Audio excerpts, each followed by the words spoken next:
Hi, good evening. Welcome to another edition of Neighborhood News. And it's been kind of a crazy couple of weeks, huh? Yes, it's been.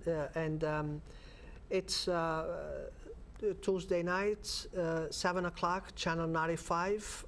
We come with one more show of the Neighborhood News.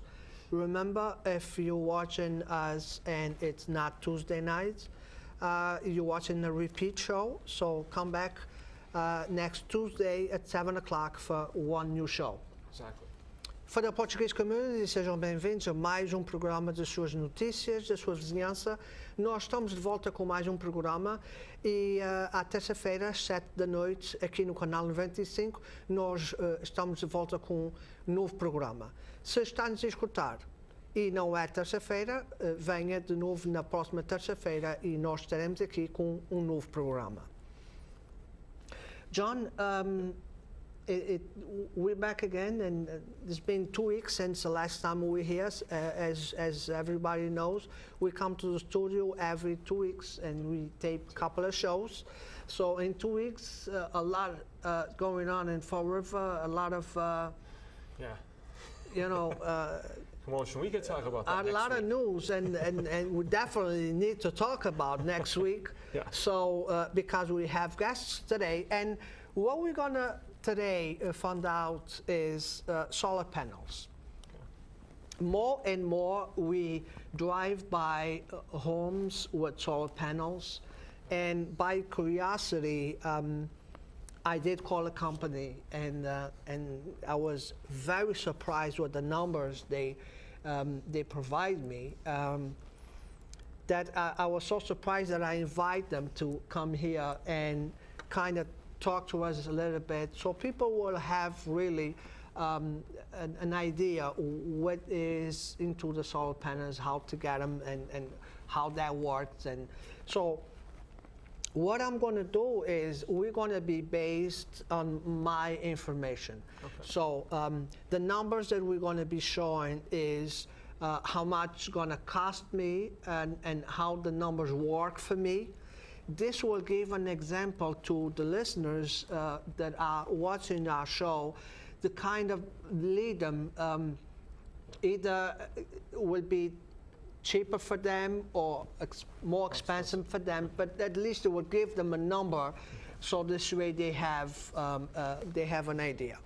What happened was, John, when I called the company, they came up to my house, they bought the equipment, and the equipment is pretty much how the sun hits my roof. Yeah. And that depends on every house, depends how the house is sitting. Yeah. But to talk about more about this, I will let you introduce our guest. Okay. Well, welcome, Artie. Yeah, and it's interesting because Carlos was telling me about this a couple of weeks ago, and I'm interested actually in how you're talking about how the house is set, because we know the sun comes up in the east, so it's pretty strong. We there. hope. Yeah. And then at certain points it's at the south because it's going around. Yep. So when Carlos talked about the setting of the house, where is the optimum place to have the panels? Well, first off, I probably want to just mention that for the solar we're talking about is photovoltaic, which is light. Okay. Sometimes you'll see hot water panels on the roof, and that's a little bit different system. With this photovoltaics, southish is best. If you have a roof that's east or west, and it's a shallow pitch roof, it still can work. Okay. Once you get past straight east or straight west, and for those that know how to sail, it's 90 degrees or 270. So true though. The production on the systems will diminish. Now you might even see some commercial properties that have panels that are on the north, but very, very low pitch roofs. Okay, so but south is best. Clear skies is best. Yeah. Trees and things like that. Yeah. I will say this: everybody thinks that their house has 100% sun all the time. It's just part of and it's funny because the way my house is sitting, I thought that the front of my house was the sunniest, and the information that he provides me back of the house. is the back of the house that gets more sunlight. Yeah, I could just, well, the north, your house is facing the north. So, yeah, makes sense. So, but, yeah. When I saw him with the equipment on my backyard, I say, he's on the wrong side of the house. But it's true. So, what do you think that most people get the solar panels? What do you think it's they're thinking about cutting the energy bill? They're thinking about making money with the solar panel? What is the more common that you have people approaching you? I would say that the motivation typically is curiosity is the environmental impact. But I think what motivates people to move forward is the financial end of it. Because so often we'll talk about people say, oh, it's about the green, it's about the green, it's about the green. And then all they want to do is know about the numbers. So the good news is if you've got a good site, it works on both ends. I mean, you have the environmental or lack of environmental impact, sustainability type issues. And also the financials, if you have a viable home for solar, it works. It just straight up works. When we review this later, I don't know how far we're going to get into it, but if you could make investments in the real world other than solar and get the type of return you would with solar, we'd be a lot better off financially across the board. So, but I would say, curiosity's sake, environmental. Some people died in the wool. They just it's all about going solar, going green. The finances don't really come into play because they have the wherewithal to do that. But where the rubber hits the road is it's got to make financial sense. Okay. That's what I see. And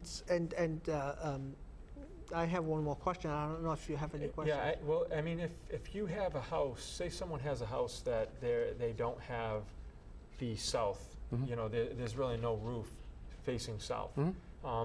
So you're trying to say then basically there's some solutions that it wouldn't work as well, you think? Well, interestingly enough, before the show we were talking about the Clean Energy Collective and the facility that just went up in Rehoboth, which we installed, and the ribbon cutting ceremony was last week, and it's already sold out. Wow. So this is an off-site opportunity for solar.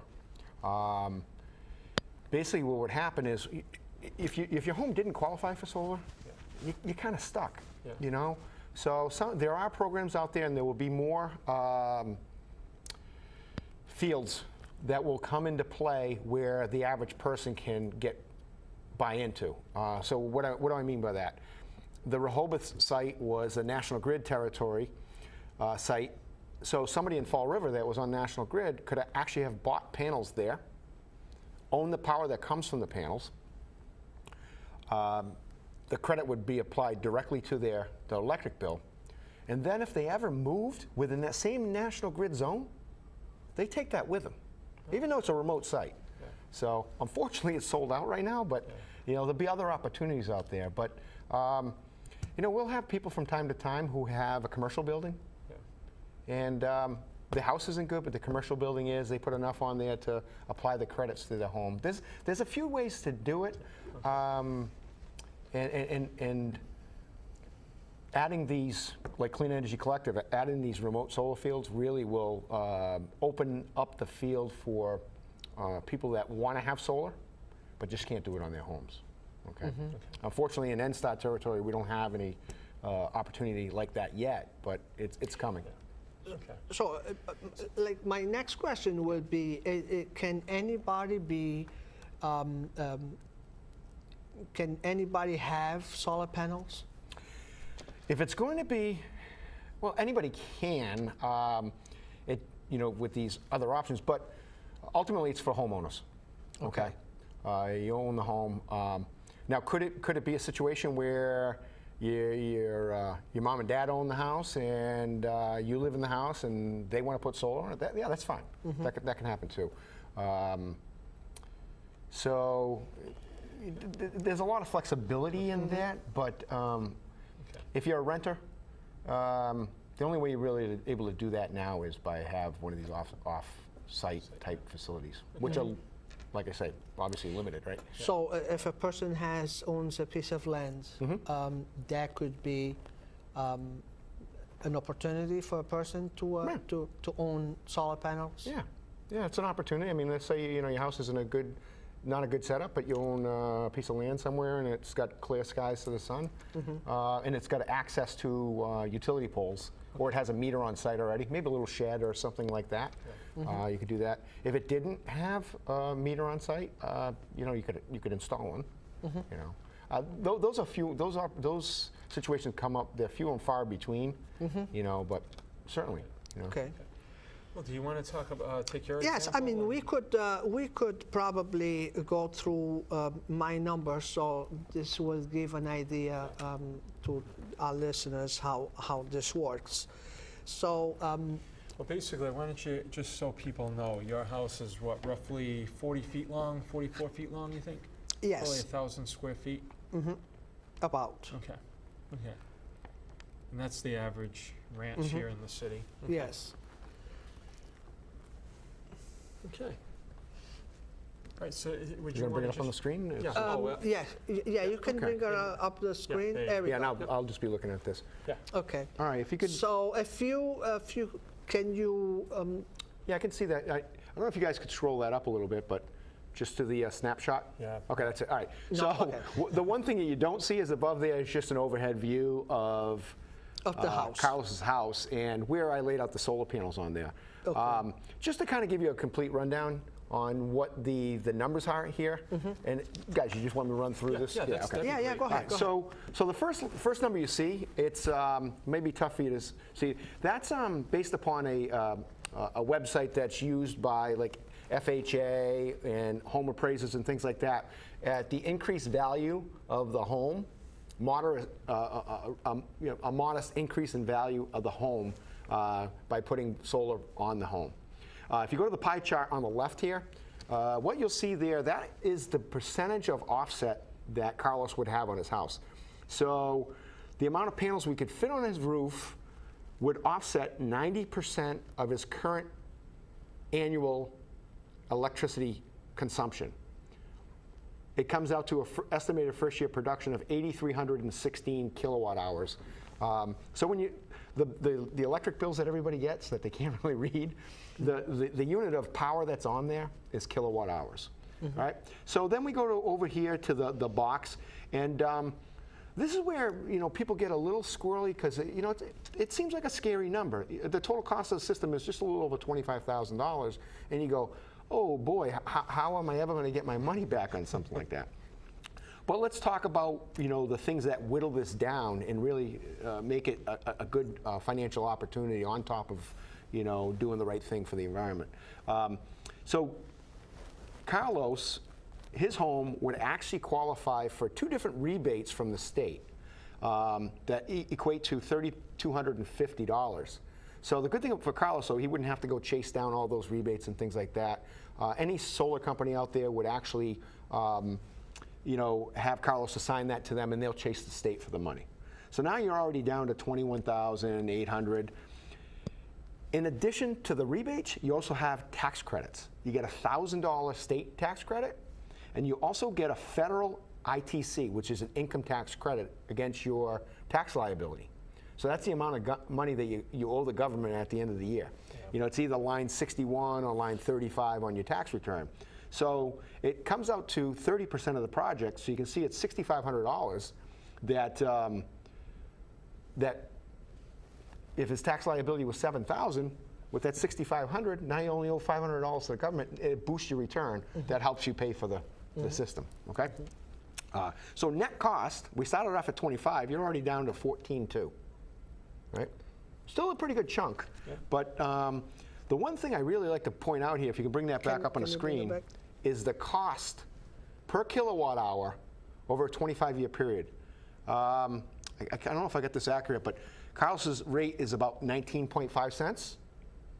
The new solar rate, and this is not a misprint, is a negative 1 penny. So his cost per kilowatt hour is in the negatives. Wow. Not a bad way to go. So if you want, guys, we can go to the next page and just look at the cash flow I table. just want, before you go there, I just want to mention this last one because it was very important for me. Was my average bill, monthly bill, was 154 average. So with the solar panel, that bill is going to be $18.92.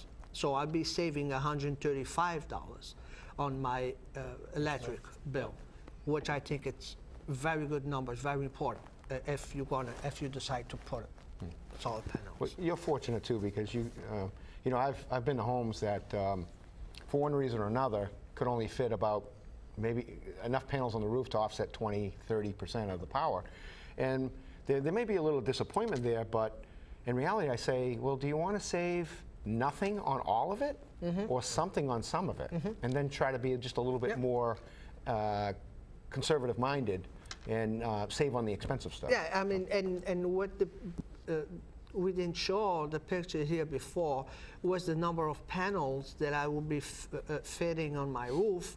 I believe it's 21 or 22 panels. 22 panels. But again, this is only numbers. This is just to give you an idea. And based on these numbers, you can, you know, I probably cannot fit 22 on my roof, but I can fit 15. So this kind of gives our listeners a brief idea where they can pretty much fit and put it that way. I'm just curious, one thing, when I look at the roof here, if, say, you know, every 20 or 30 years you have to fix your roof, these, obviously you have to take all this off, right, and then put the roof back, you know, then put it back, you know, do the roof, and okay. How much is the cost to do that, to take all that off normally? Well, it's going to be based upon labor rate, right? Okay. So who knows what the labor rate is going to be 15, 20 years down the road. But the work's already done. The layout's already done. It's just a matter of physically taking the panels off, detaching them. It's most jobs. Not that we run into a lot of this now, but we will 15, 20, 30 years in the future, right? Most jobs you're looking at maybe half a day's labor to take it off, another half to put it back on. Yes, because to install, my neighbors just put panels on this house, and they started, I believe, 8 o'clock in the morning. By 4 o'clock, they were gone, and they installing from scratch. So that's why probably it's not going to be as much. So if we can go to the second page. Okay, so I'm just going to review this real quick. Most people that would look at this page would give them a headache because it's a cash flow table. But essentially what we're looking at is how much money would be laid out and how quickly would you get the money back and how much money would you get over time. Now, this model that we're looking at here, I should probably bring this up now because some folks aren't going to want to just straight up own it, you know. This is based upon Carlos securing his own financing and basically writing a check and seeing how quickly he can pay it off, okay? The other options are, we have some financial products that the model will show that'll put you in a positive cash flow position from day one and basically pay for itself over time, so you never actually take any money out of your pocket over the whole term, which is right now the model we have is 12 years. The other way is all these incentives that we're going to talk about right here and that we did on the previous page, another company would take, a lease company would take those incentives, and you would basically just be buying electricity, hopefully at a discounted rate, okay? Because they own the system, you're just buying power from it, okay? So those are just the 3 ways. You finance it, somebody else finances it, or you cash, somebody else finances it, or somebody else owns it, okay?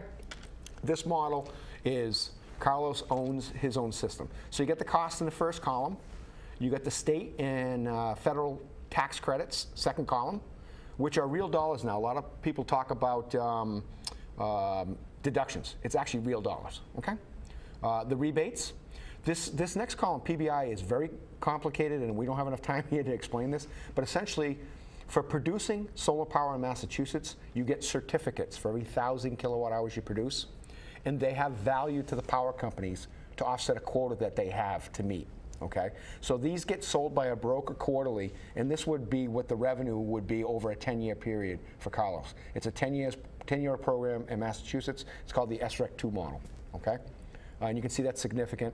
The savings column is the check that Carlos is not writing to the power company, because if it's coming from his roof, he's not writing the check. Yep. Okay, so it's in his pocket. And then next one is your annual cash flow and total cash flow. So and you can see in the first year, you're behind. Second year, because of the annual cash flow, basically put $3,500 in Carlos's pocket. He applies it to the current cost of the system, and then at 4 years, he's got it paid off. This is not typical of all scenarios because he had a really good site. If it was a little bit east or west, what I'm looking at usually is about an average of 5 years on a rooftop payback, and ground mount 6 or 7 years. Because you need to build racking. The structure on your roof is already there. So, and you guys can ask questions, but the cash flow is pretty impressive. So on the fourth year, I'm already making $139. The end of the fourth year, right? So the 25, it's paid off. So the system is paid off. Now, in 10 years, right? This is a 10-year. No, the 25-year. In the 25-year, so the last 20 years, I will be making about $40,000. Yeah. Right? Well, if you look at the annual cash flow, every year you'll see what your cash flow is. So you're averaging, year 4, you're at $3,600. You can see over time, the total cash flow after it's paid off is $64,000. Now, the reason why we use 25 years on there is because the equipment's warranted for 25 years. Okay. Okay. Yeah. You got a production warranty on the modules, the panels, of 25 years. It's guaranteed to produce a certain percentage of. Everyone's a little bit different, but it's pretty much boilerplate there. And then the inverters, which take the electricity, which creates DC power like a battery, inverts it to AC, so you can use it in your home. The ones that we're using now have a 25-year warranty also. So that's what that model's based upon. I'm not really good with numbers, so. That's why we have a cheat sheet here. And the computer. So say in year 11, right, you no longer get that money from the state anymore. The certificate thing, right? That wears out. So where is the total savings of $2,280.29 coming from? So Carlos owns all the power that comes off that roof. Okay. Okay. So if he was to buy the power from the power company, that's what that amount of power would cost. Okay. Okay. So if you're not all right. So you're projecting it that it's going to cost more 10 years from now. Well, I mean, and I only put this at a 4% inflationary rate. Okay. The most recent article I read about the state of power in New England is that 30% of the power producing capacity in New England will be shut off by 2017. The old nuclear plants, the coal plants, where we're going to get that extra power from? And so supply and demand is going to drive it up. 4% inflation rates, from all accounts, is incredibly conservative. So based upon that number, it can conceivably be in the $3,000 range. That if you were to have to write a check to the power company, it could be $3,500. So if he's not writing the check, though, it's in his pocket. It's in his pocket. Okay. Yeah. So say the power goes off on the grid here. Is there something that you can flip on and you'd have power because that's saved up there? Or? No, it's not right now. This is a grid-tied system. Okay. So, and we get that question all the time. Because of the cost and maintenance in batteries right now, it really doesn't make sense to do that. The most cost-effective way to have power when it goes out is have a generator. Yeah. Yeah. Okay. Yeah. Okay. And call an electrician to do it right. So. All right. So basically, this sun is going to the electric company. Is that what it is? And then you're just using. Yeah. You want a real elementary explanation of how this. Sure. So the light hits the panels, creates DC power, gets inverted to AC, so you can use it in the house. Okay. If you're home, it's daylight. You have electricity on demand. If you need additional, you pull from the grid. Okay. Oh, at night. or during the daytime, if you need additional, right, pull from the grid. If you're producing more than you need, the power company actually changes the meter out to what they call a net meter, so it spins backwards. Okay. It can spin both ways. Okay. So the overage during the daytime, if you're not using it all, you send it back to the grid, creates a credit for you that you can either use at night, Okay. next week, next month. If at the end of the month you've sent more back than you took in from the power company, it shows up as no payment due, which people love that. Yeah.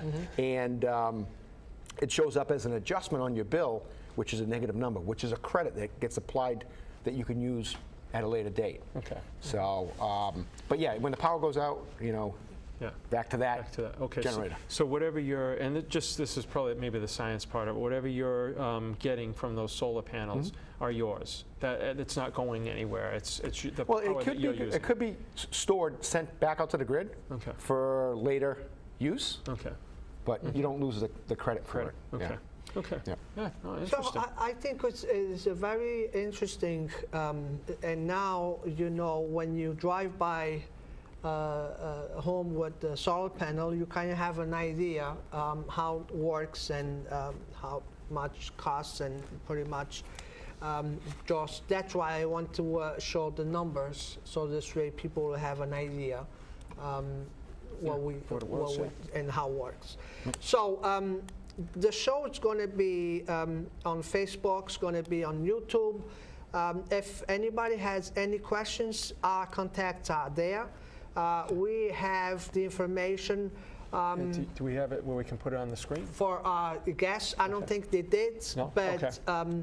we definitely will put you in contact with with them. But do you want to read out the information real quick before Sure, you somebody can. has? And now, Just Carlos, get a pen real quick, and we'll give that information okay. out. And how much did it cost you to have me come out? Am I have my smiling face there?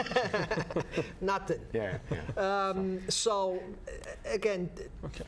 Yeah, so I think it's, if you get your pen already, we gave you a few seconds. Artie Leonard, and his number is 508-441-0921. yep. And what do you usually when they watch it, they can pause because they will be watching on computers and stuff. They can take very easy the number from there, and just send us a message and we will send you the information. Archie, I want to thank you for coming. Thanks for having me. This was a very nice educational Absolutely. show about solar panels, and now you know. And John, see you next week. Yep, next week. Have a good night. Thank you. All right. So there we go. Thank you.